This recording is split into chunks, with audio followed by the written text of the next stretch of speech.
Cool. We good to start then? Yes, you do. Go, Caitlin. Awesome. Well, then thanks everybody for joining us for what I hope is going to be a really exciting discussion on automatic textbook billing and how we can, create a truly inclusive way for students to get the materials they need to participate in class. So I'll give everybody that's on our panel today a moment to introduce themselves, but first, Daniel, if you want to go to the next slide, wanted to set you guys up with the Mentimeter that we are going to be using for some quick icebreakers in a few minutes. So I posted the code in the chat, or you can quick scan the QR code. But we can do quick intros now. So Daniel, if you want to go to the next slide too, you can see everybody's Twitter handles and engage in the conversation online. So I'm Caitlin Vites. I am PIRG's Higher Ed Campaign Director based in DC.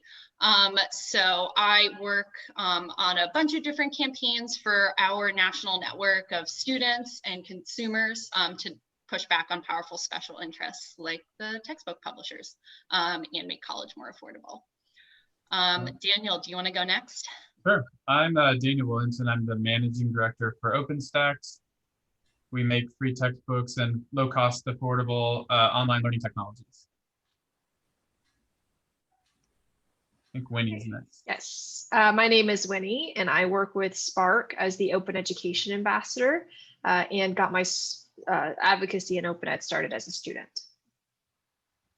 Hey, all, my name is Nick Sangstacken. I'm a current Chancellor's Fellow at UNC Chapel Hill. I'm a recent graduate from there as well. I'm class of 2020, or the COVID class. As a student, I was a college affordability campaign. Can y'all hear me? Yes, we can. Okay, sweet. Sorry, someone said that in the chat. It's a little bit quiet actually. Here, I'll go in my settings after the intro. But as a student, I advocated for affordable textbooks, specifically pushing back against inclusive access, which I'll talk about in a second.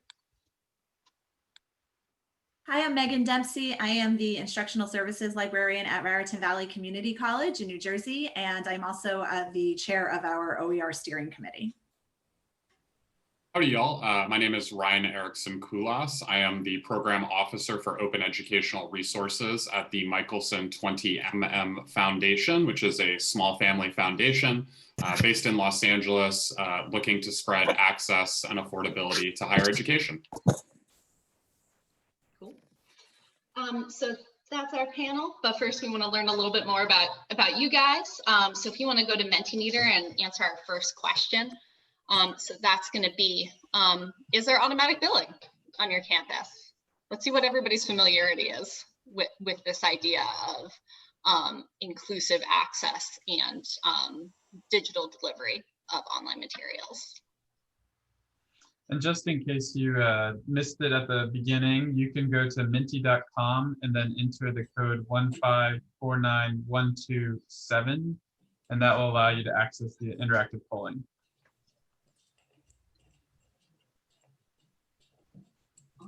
So it looks like we've got about half of our audience responding so far, and a pretty even split between whether we have automatic billing or not.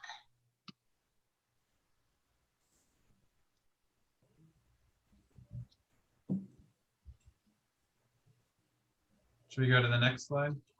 Yeah, sounds good. And then I'm curious, who here has actually had a discussion with some of the decision makers on your campus about automatic billing?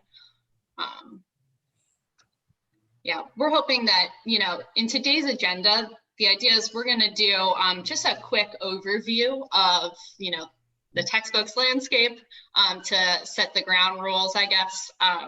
Talk a little bit about some key things that we see about automatic billing, and then give you guys some tips on how you can start these conversations on your campus and really have a discussion about some of the common trends that we're seeing and how we might respond to them.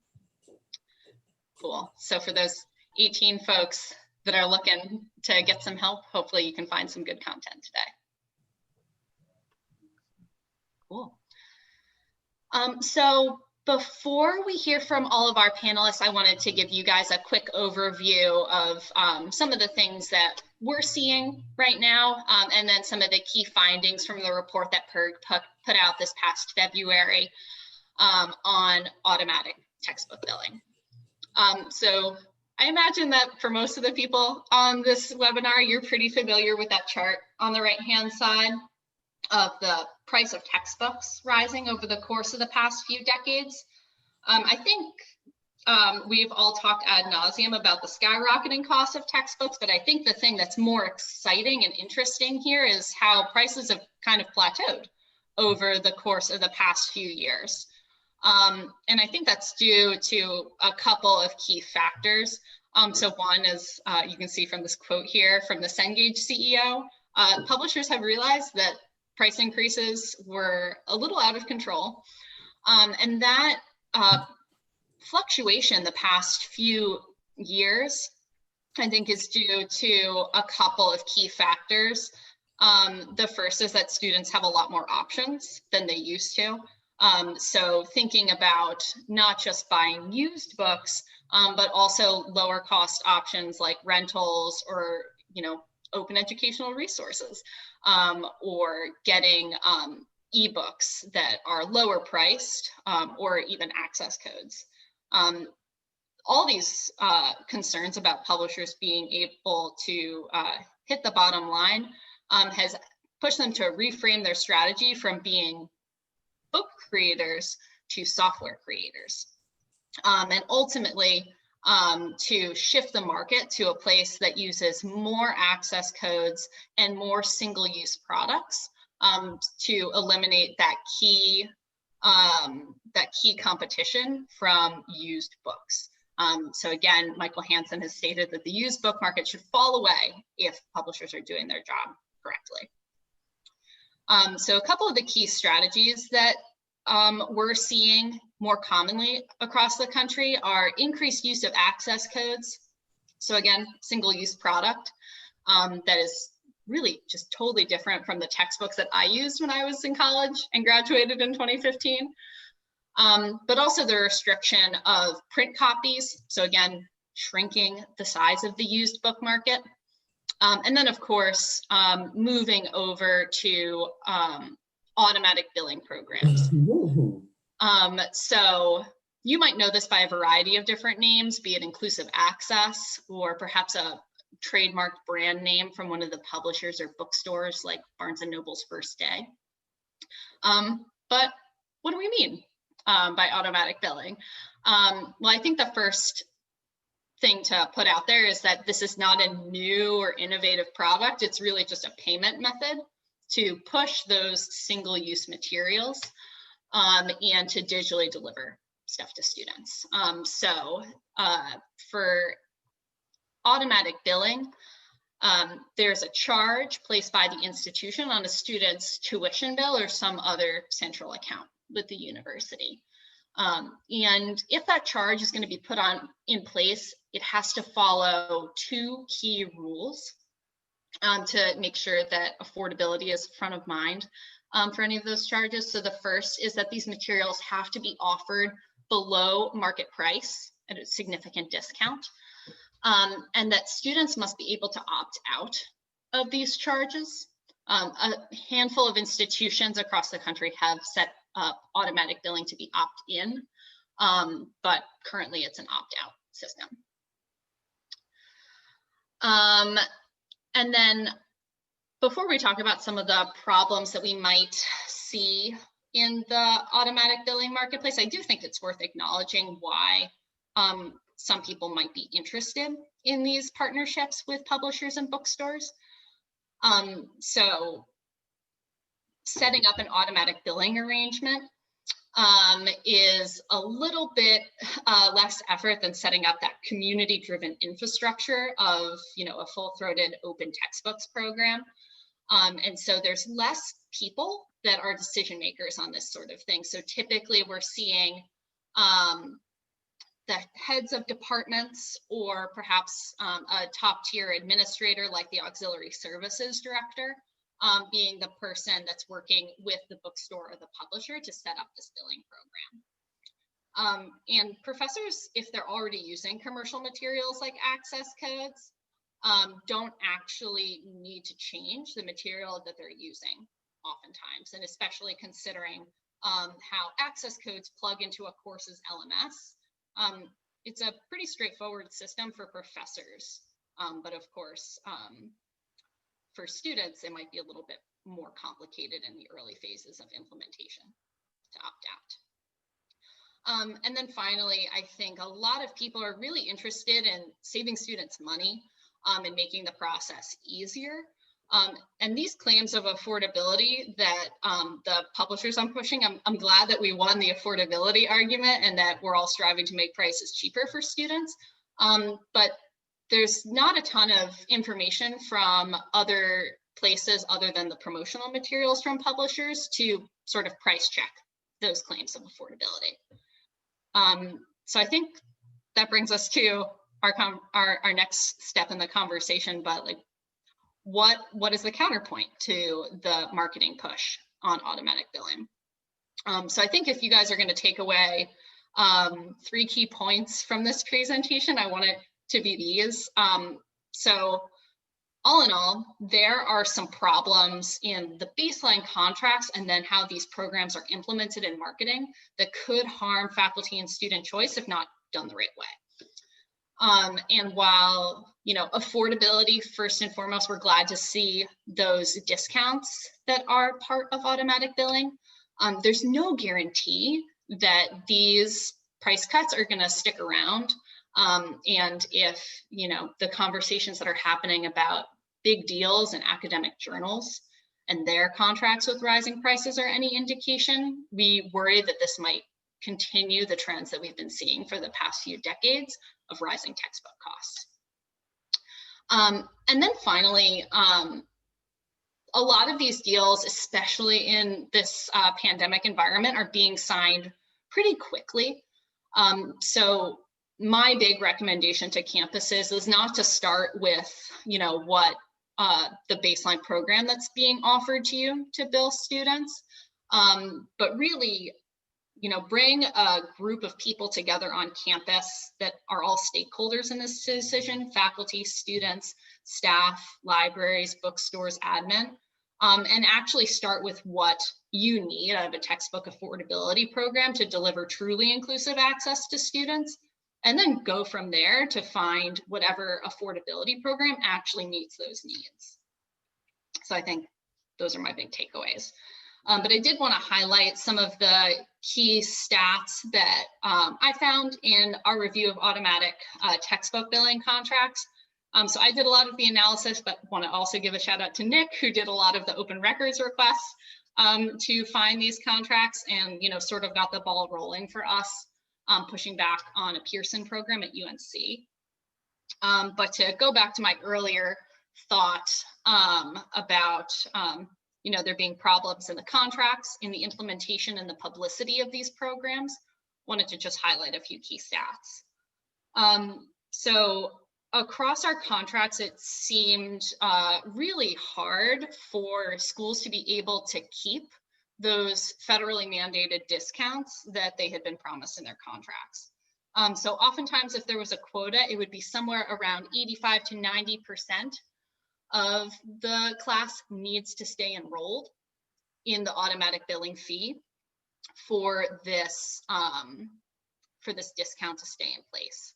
But 2/3 of contracts had negative consequences for the school if that quota was missed. And so that discount would disappear usually the next school year.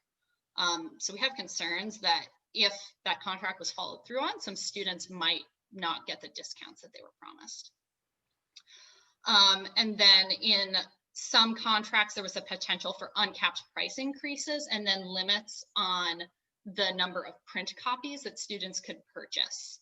So again, thinking back to the push to eliminate the used book market, restricting the number of book copies that students could get, and then also only selling them loose leaf copies, which are sometimes hard to resell, reduces the numbers of cheap options that students And then two final thoughts on this before Daniel gets to talk. There's some problems in implementation that could harm faculty and student choice. So there's been a number of institutions that I've heard from, and certainly folks on this call might also have their own anecdotes of faculty feeling under threat and feeling like academic freedom is being threatened by the start of these automatic billing contracts on campus. But obviously as a student group, I'm mostly concerned with the lack of transparency that students might have when they get that email detailing the charge and the opt-out process. So those discount structures might not be totally clear to students at the time when they're opting out. So it really reduces their ability to shop around and make sure they're getting the best price. And then finally on, the publicity and marketing, more than 40% of the institutions that we looked at had limitations on the publicity around these partnerships.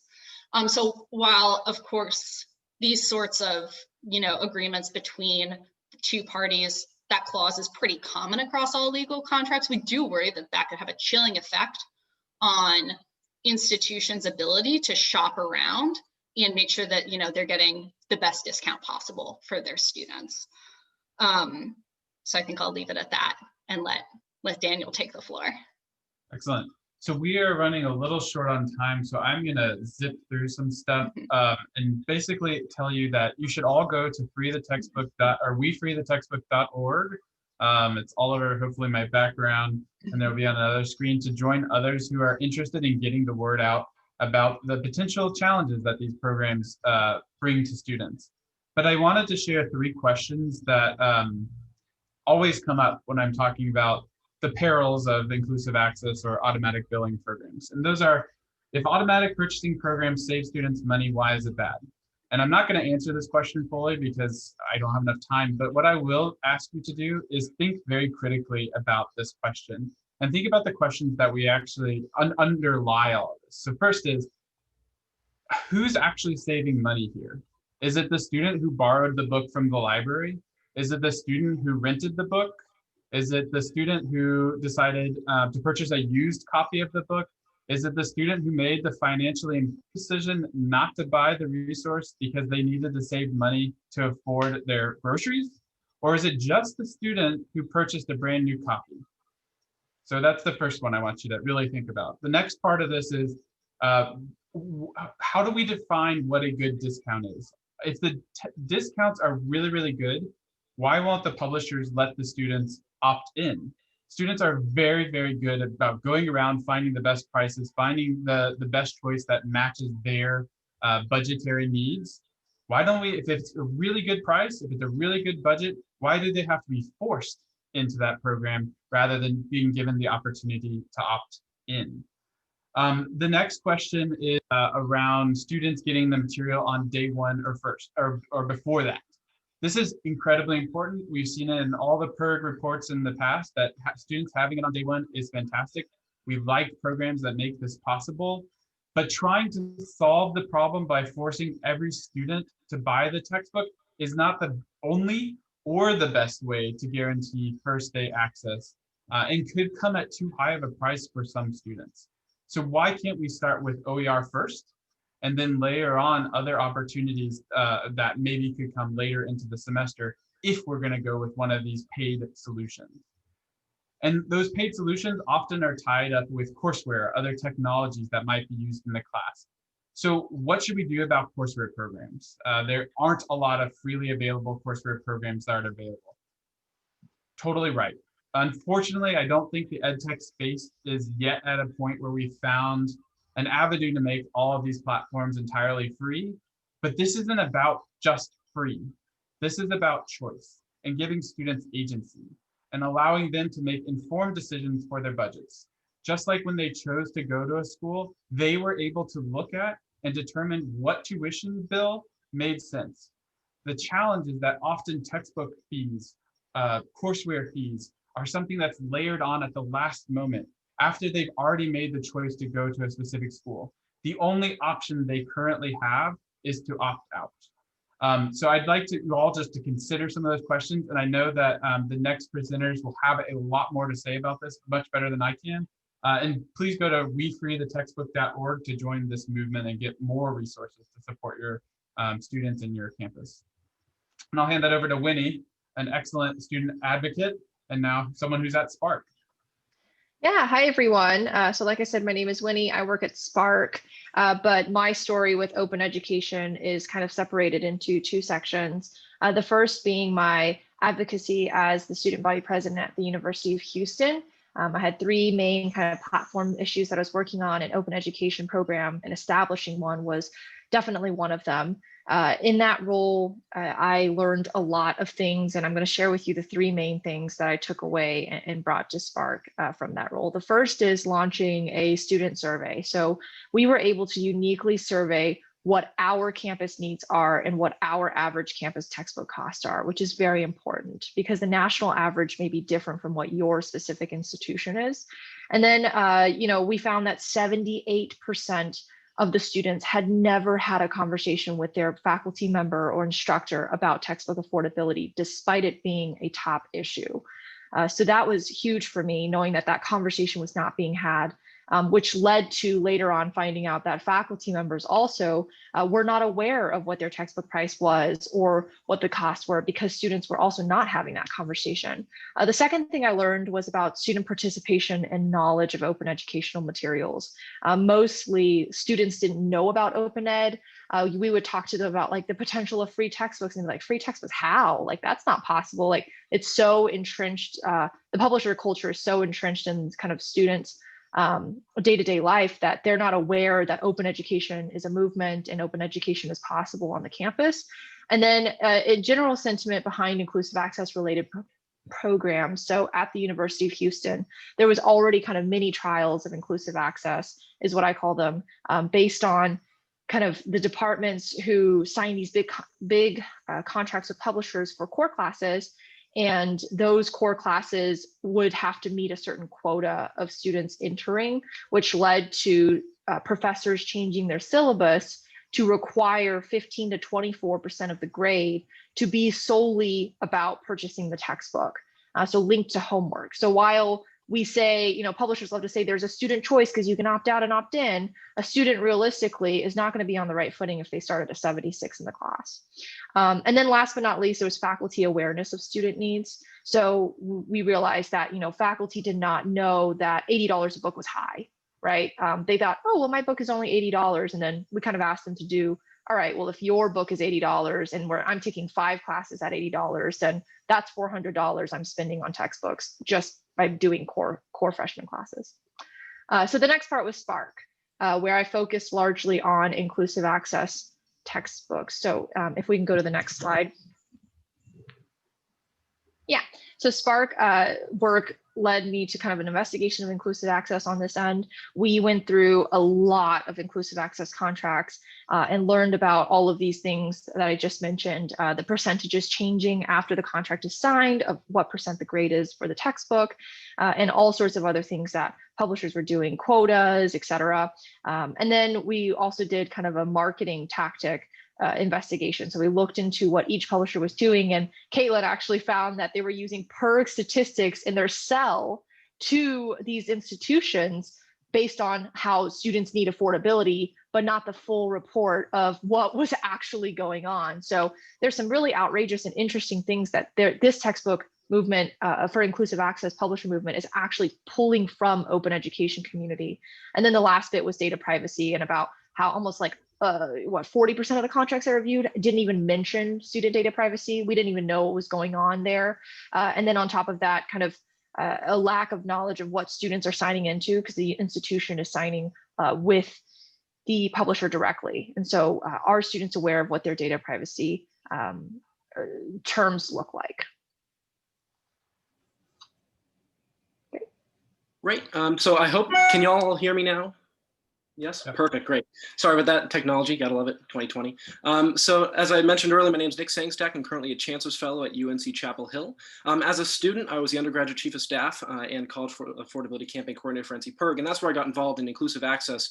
And what I want to do today is give you kind of an overview of what inclusive access looked like on our campus and how we advocated for a program that served our students in line with our university's mission.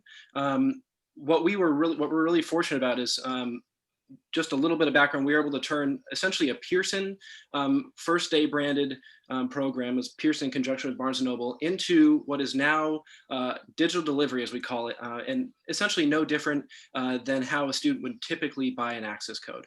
And the way we went about doing that was we centered around transparency, accessibility, and affordability. I think that first point of transparency is really important. When we looked at how the publishers have gone about implementing these programs across the country, what we notice is there's not a lot of voices included. And that was consistent at Carolina and NC State, or one of our neighboring institutions in the UNC system, where when we first found out about this, I should note, I only found out about this from a random email I wasn't even supposed to be included on. It was accidentally forwarded to me. And Pearson was having meetings with faculty from specific departments to institute this program without letting admin know, without letting students know, and without letting key decision makers in between that dynamic. So what we did as a student body was we pushed for transparency. We wanted to know exactly what this program was. There was no public facing information, so there was no website, there was no email you could go to. So we demanded that and utilized various processes across our institution, various task force and oversight bodies to make sure that happened. And we're very lucky to have that. And we also utilize media. So there's some great news stories there. UNC, as many of y'all may know, was in a tough time in terms of national media then. We've just been through the Silent Sam scandal. And we want to make sure that this was also something that students were made aware of. And because of that, our bookstore, they were very wary to what we were sharing with the factual information that we were sharing with our student body. And so the next point I want to mention, of course, accessibility. One thing we advocated for was the use of an opt-in system. There was a point brought up in the chat. We can stay on that past slide. Well, there was a point brought up in the chat about opt-out programs. There's a reason opt-out programs have so low opt-out rates, and that's because there's often nowhere to go. If you opt out, you can't get a resource anywhere else. So what we want to make sure is that students not only were able to opt in, but students had other options. So we tried our best, and I'll get to this to a point, to make sure that when faculty were utilizing this program, that they realized the impact that would have if they chose resources that had no other options. So no used books, no secondary market. And we also made sure that students had the ability to use whatever purchase options they had. One issue with these inclusive access programs is often when it's automatically billed, it's going straight to student accounts, to financial aid. So we wanted students to be able to pay with any option that they wanted to, whether cash, in store, or with credit cards, in store or online. And that's an easy ask. And I think that's something that's important to ask, so students have that ability so it doesn't impact their financial aid. And the last point, which I briefly discussed, is I think it's important to note that in designing a program that works best for students, it's important to realize that every type of material is intertwined. Access codes, OER, and traditional textbooks, because they're all substitutes for one another. So when we're talking about access codes, it's important to know, and this is what we would tell faculty, that if you're choosing an access code, you can also choose those other things. So it's important to think about the impact that choice has on your students. And the last point on this that we stress to faculty, and I think it's important to note too, is inclusive access isn't a product, it's a mechanism. So if that's the case, and this is something that Barnes & Noble said to us too, that mechanism can be used with any type of material, and that's the case on our campus too. So you can have inclusive access digital delivery for even a traditional textbook, as strange as it sounds. So with that fact, we convince faculty that, you know what, if you like the idea of your students getting your materials early, which is basically what this program is now on our campus, then how about you try utilizing a free resource? So the students will get an email with their OER before classes, or why don't you use a traditional textbook where students will be able to get that material prior to the first day of classes. So again, if you all have any questions, feel free to shoot them off in the chat and see a few, and we can move on to the next slide. Thank you. Thank you. So I think Nicholas made some great points about arguments to make towards faculty, and that was where I focused on RVCC's campus when I found out from the provost during an OER meeting that Follett, our bookstore, had been pitching Follett Access to our administration. So they were proposing a per credit fee for access, and students would just pay a flat fee based on the number of credits that they registered for each semester. And they were looking for the administration to commit to 100% of students acquiring their course materials through the bookstore. Fortunately, both she and the college president already had some reservations, but she was looking to me for some really strong arguments about why we wouldn't agree to this. And I'll point out that one of the most persuasive arguments for her was that this could equalize education. So a student in a nursing or engineering program would not pay more for their degree just because the cost of their textbooks. So that was something that I really had to figure out how to respond to. On my campus, faculty have really been the driving force behind OER and textbook affordability. So I knew that was the group that I really needed to get support from. Actually, the first thing I did was call Caitlin because I knew that she would have great information for me. And it just so happened this was during the same week or around the same time that the student PIRG report on automatic billing was coming out. So I had some really strong arguments and data to bring to the full-time faculty. And I presented to them at our Council of Faculty meeting, sharing both the benefits that the bookstore was pitching, so they understood where that was coming from, and then the many drawbacks of what they actually wanted to have in place. One of the main things I did was I did the math for them, and I put up on a big screen in the front of the room so faculty could see exactly what their course would cost under this program.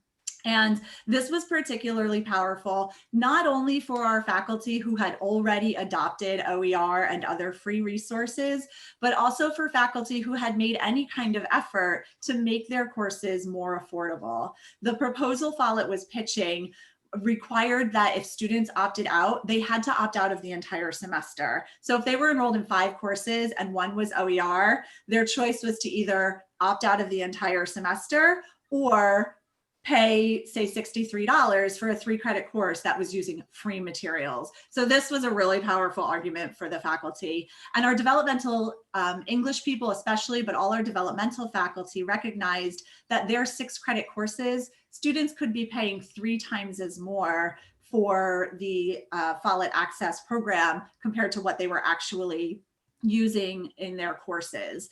A couple of other things that really stood out to them was that the program made a lot of assumptions about students, namely that they register early, that they check their email, and that they trust the emails that they receive. And basically the whole room started laughing when I said that because they know this is not the truth of many of our students.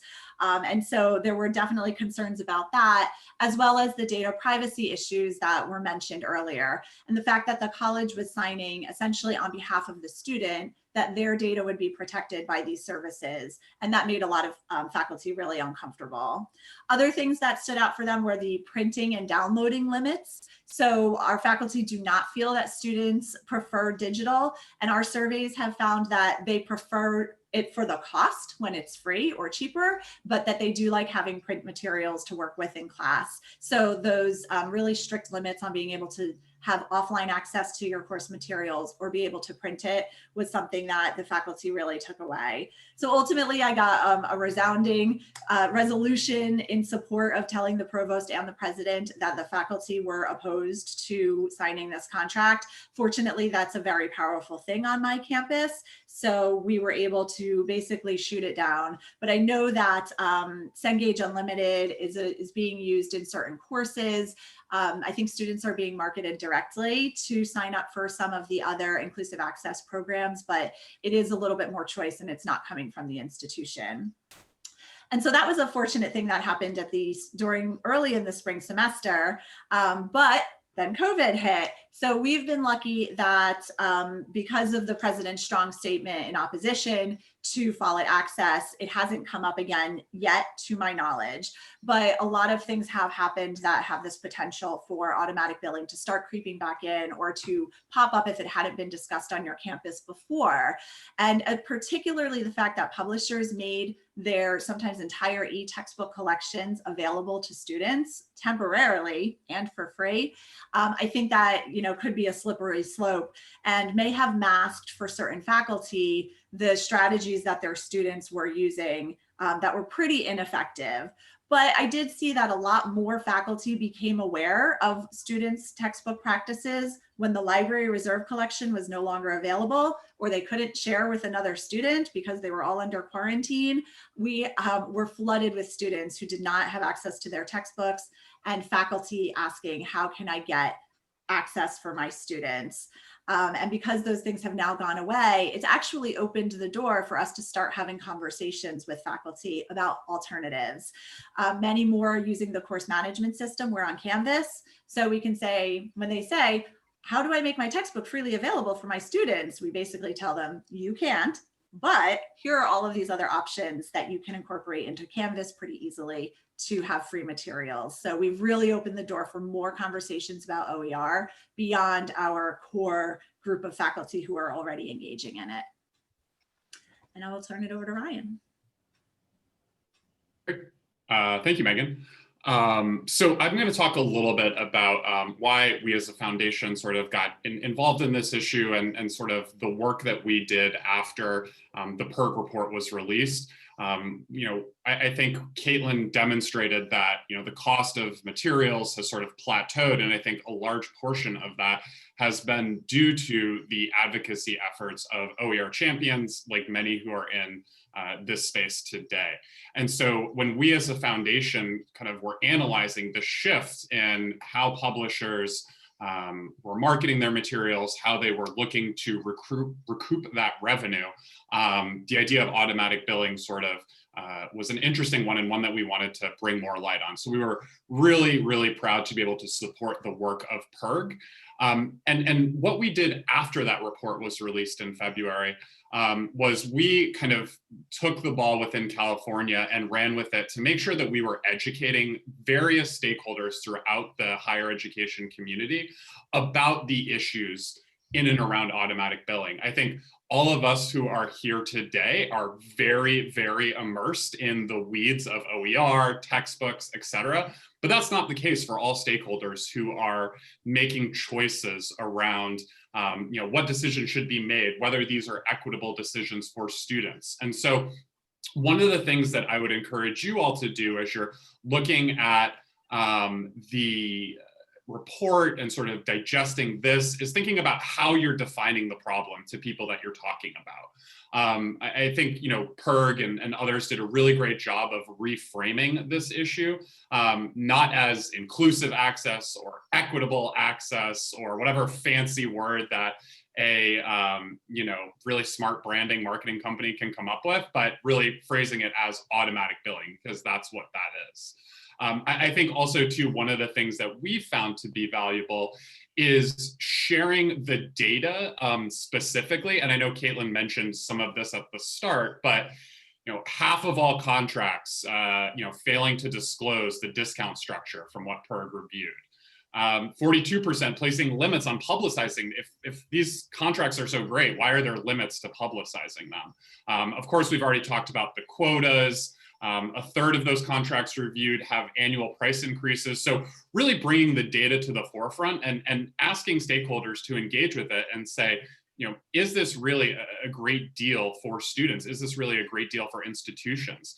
I also have on here kind of a few samples of some articles that were published on the report and sort of on the issue at large. And I think anytime that you have other sources that break it down for a more not as informed audience, it's really beneficial to share those resources with various stakeholders. And we can go to the next slide.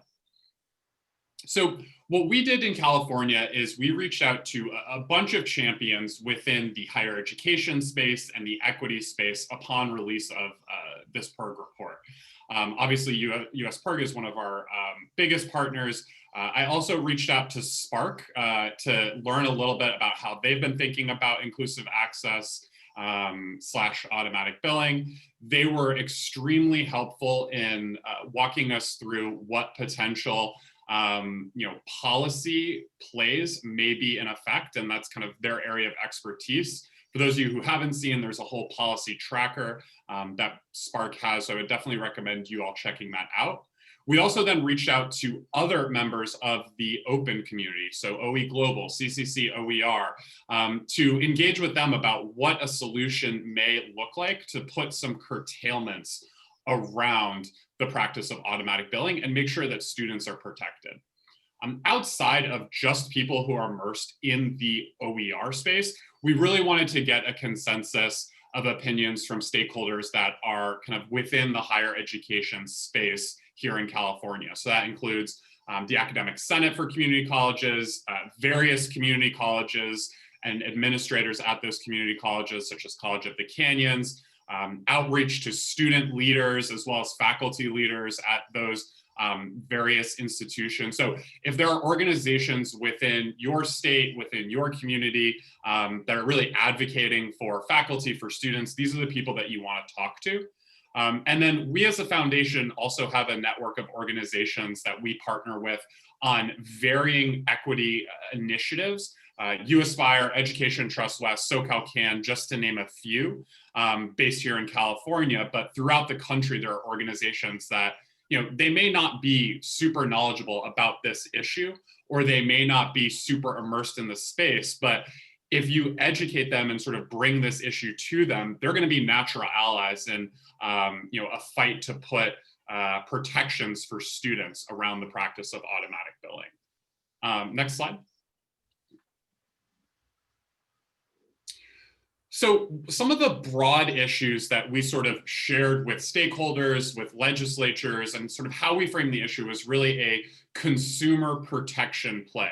We see automatic billing, and I think the report from PIRG really outlines this as you know, a concerning practice and how it's being executed right now and what is happening to students. We wanted to make sure that we put some curtailments around that. So the idea being that, you know, this is a method that is essentially setting up a cartel. You know, students do not have the ability to resell their automatic billing materials. And in fact, there has been a multiple lawsuits and soon to be a class action lawsuit addressing this particular issue, where essentially the publishers are nulling out the used textbook market and creating a monopoly where these are the only places where these resources can be affected. I think the other issue that we're looking at is transparency and data privacy.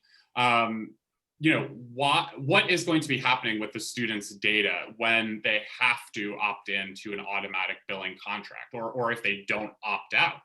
I really enjoyed Daniel's point earlier about the ability to, you know, instead, if this is such a great opportunity, instead of allowing students to opt out, why shouldn't we have students opt in? So educating stakeholders, educating legislators about that. We also, as one of the things that we wanted to bring up, said, you know, why are we putting curtailments around publicizing these? Why are these records not open to the public? If our institutions are entering into these, like, we as taxpayers, our students should have knowledge about that. Next slide. And then lastly, I think what you want to do when you're sharing these facts with educators, with other stakeholders, with legislators, is talking about you know, why OER is better for student success. And there are, you know, numerous surveys around why that is the case, be it, you know, Achieving the Dream, the Georgia study that's been published, numerous conversations today around that. And then the last point that we really made to stakeholders is states have invested in open educational resources. Here in California alone, in the past 4 years, there's been over $10 million spent on developing OER, zero textbook cost degree programs. These are materials that are ready for faculty to be utilizing. And with such heavy investment in that, why are state institutions that are funded by taxpayers then investing in these contracts when they already have OER content available? So in thinking about any sort of curtailment that can be put in place on these, thinking about you know, making OER the default and having to have an explanation or a rationale as to why these state invested resources aren't being utilized already. So I will pause there and pass it back to Caitlin, I believe. Yes. So we are almost out of time, but want to ask the audience if they have any questions. So here's all of our names. Go ahead and type any questions that you have for the panel as a whole or for individuals into the chat, and we will work our way through them in the past few minutes, and then whatever extra runoff time we have at the end for our hallway chat. But I think my first question for everybody, as we're thinking about how do we, now that we have a little bit of background and some examples from schools around the country, what are some of your top tips for folks to start these conversations on campus? And who is like the #1 person that you recommend that they reach out to start this conversation about pushing back on access codes and automatic billing? I guess I can jump in quickly. I'm gonna turn that one person into a group of people. Talk to your students, please, please, please, please, and your faculty. What I think we've found on this issue, especially at Carolina, is first off, faculty in many cases don't know the impacts that course materials have on their students. So we want to make sure that they know what's going on there. And then students often don't feel like their voice is heard. So if we can reach out to those two groups, specifically student leaders, those in student government who have the ability to say things and do things that maybe other people can't, you're able to really make a difference there. In terms of a procedural kind of pressure point to always discuss, in many cases, bookstores are underneath auxiliary services. We mentioned them a few times. They're the great people to discuss, to reach out to, as well as your bookstore. You have to have a line of communication. I think the biggest thing there is just bridging, kind of building communication across those various groups and bringing them together. That's what we did at Carolina. We have a student store advisory committee that works very well. And because we were able to bring all those different voices together, we were able to make a lot of change and make sure that we had a program that worked well for our students. In terms of faculty, beyond OER faculty or people who are engaged with your textbook affordability already, or if you don't have faculty actively engaging in that, I would recommend any faculty members you know of who have that social justice mindset. And that's true of pitching OER, but particularly in this case, to my point about the courses costing more for students who are in developmental courses, taking more credits for one course. Our program in particular was going to be like disastrous for them. So any of those faculty who are keenly aware of the equity issues and might be able to advocate on behalf of our more vulnerable students for whom this is not viable because it doesn't give them any other option beyond the price tag that the bookstore or whoever is putting on the books for them.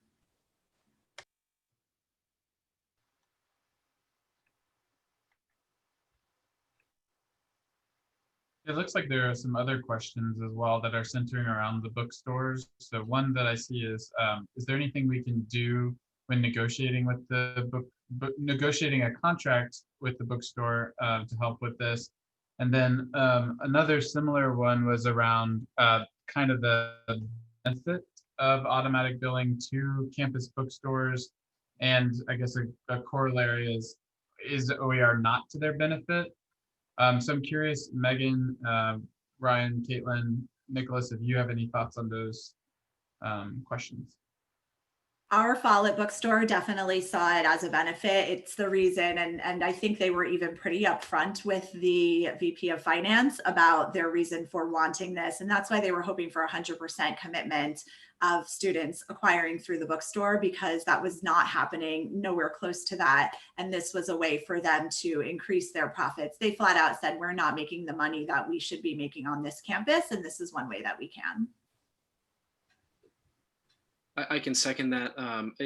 When you look at Inclusive Access itself, it's forcing students to go to that one place to buy their textbook, regardless of if it's an opt-in or an opt-out. Even if it's an opt-in, students are still being kind of pushed into, in our case, at Barnes & Noble. So it is a moneymaker for bookstores, and they were upfront about that at our university too. There was a point in the chat about, well, what if textbooks aren't my bookstore's primary source of income? Well, like that at UNC, we sell a lot of these things behind me. That's the case at UNC too, but there's still a lot of money in it. And especially as we see more options elsewhere, Amazon being kind of the biggest place that students go, especially the bookstores, Barnes & Noble. They're very upfront about the fact that they want to compete with the secondary market and these other places. So there is a benefit for them. Yeah, absolutely. And in a lot of the contracts, the only contract I've seen that limits kind of the upsale or the resale rate would be Pearson, who puts a cap at 15% for the resale rate. So that's kind of what bookstores and campuses have. I haven't seen other, unless it was smaller publishers that do that, but most of them don't have a cap. So knowing what those numbers are is also interesting. Ethan asked an interesting question, which is, if $80 isn't an equitable cost for textbooks, what is?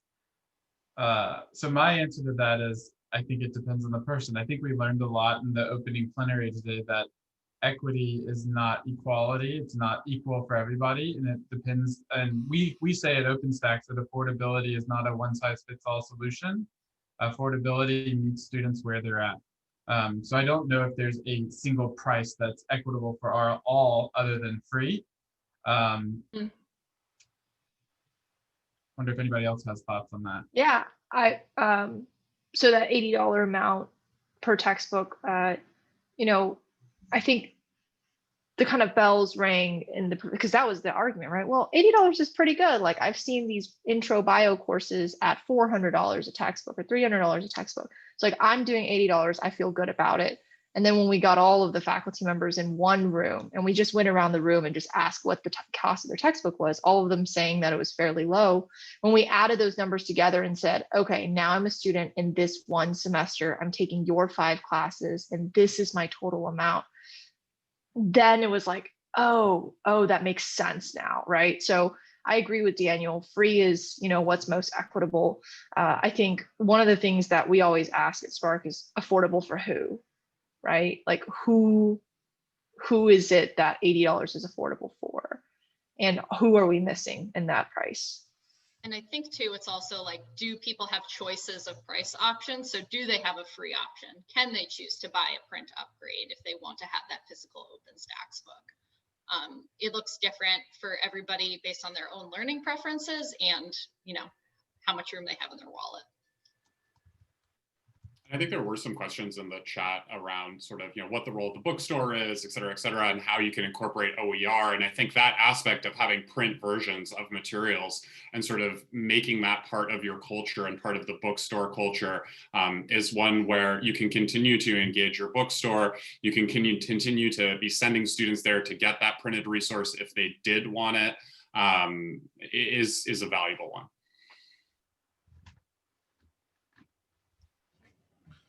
Other questions? Let's see. As good and robust as this discussion is and the topic is, unfortunately, I have to gently break in here and let everyone know the session has actually ended. It's 12:56. The presenter said that they would be willing to stay for another 15 minutes and answer questions for folks if you wish to continue. But everyone else, the session has ended and you probably need to go take a quick bio break so you can move on to the next session, or at least we hope you move on to another session. Thank you so much for your participation today and listening. I hope you found it interesting, that you gained much from it. I know I certainly did. It was great panel discussion. So thank you and continue to enjoy your time at Open Ed 2020. Thank you. So one thing, as people are filtering out, one thing that I saw in the chat was an invite to have bookstores participate next time. I actually think that would be a great idea. I do not think it's a good idea to villainize bookstores.